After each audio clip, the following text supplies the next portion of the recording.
বাংলাদেশ ইস্যুতে নতুন খুদে বার্তা দিয়েছেন ট্রাম্প। সামাজিক যোগাযোগ মাধ্যম এক্স হ্যান্ডেলে খুদে বার্তায় ডক্টর ইউনূসের কঠোর সমালোচনা করেছেন তিনি। একই সঙ্গে ইউনূসকে জর্জ সরোসের পাপেট ও নতুন এক নায়ক সাব্যস্ত করেছেন। ট্রাম্প লিখেছেন, তিনি মোহাম্মদ ইউনূস বাংলাদেশের নতুন স্বৈরাচার, যিনি কখনোই কোনো নির্বাচনে অংশগ্রহণ করেননি, যিনি কোনোদিনও ছাত্রনেতা ছিলেন না, যিনি কখনোই বিরোধী দলে ছিলেন না, এমনকি কোনোদিন রাজনীতিতেও ছিলেন না তিনি। তাহলে কিভাবে তিনি হঠাৎ করে স্বৈরাচারে পরিণত হলেন?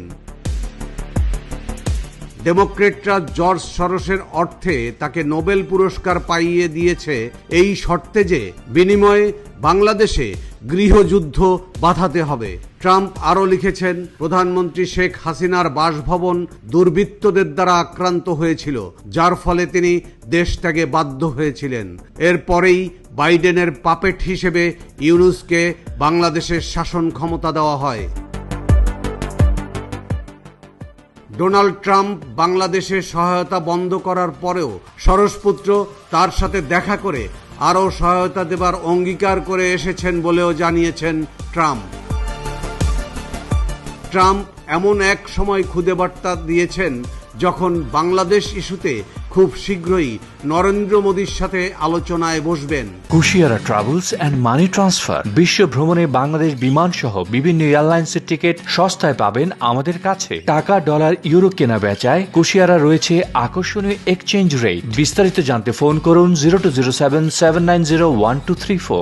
উল্লেখ্য, সম্প্রতি বাংলাদেশ সফর করে গেছেন ইউনূসের গুরু হিসেবে পরিচিত জর্জ সরোসের পুত্র অ্যালেক্স সরোস। শুধুমাত্র ডক্টর ইউনূসের সাথে রহস্যজনক সাক্ষাৎ করেছেন তিনি। ওপেন সোসাইটি ফাউন্ডেশনের মাধ্যমে দেশে দেশে সরকার ফেলে দিয়ে পাপেট সরকার বসানোই সরোস পরিবারের কাজ। সম্প্রতি ট্রাম্পের সহকারী ইলন মাস্ক একটি ভিডিও শেয়ার করেছেন। তাতে দেখা যাচ্ছে শেখ হাসিনার সরকারকে অজনপ্রিয় ও ক্ষমতাচ্যুত করতে বাইডেন প্রশাসন ইউএসএইড এবং এনইডির মাধ্যমে ট্রান্সজেন্ডার, রেপার ও প্রতিক্রিয়াশীল ছাত্র সংগঠনগুলোকে বিপুল অর্থ সহায়তা করেছে। এসব অর্থের বেশিরভাগ যোগান দিয়েছেন জর্জ সরোসের ওপেন সোসাইটি ফাউন্ডেশন।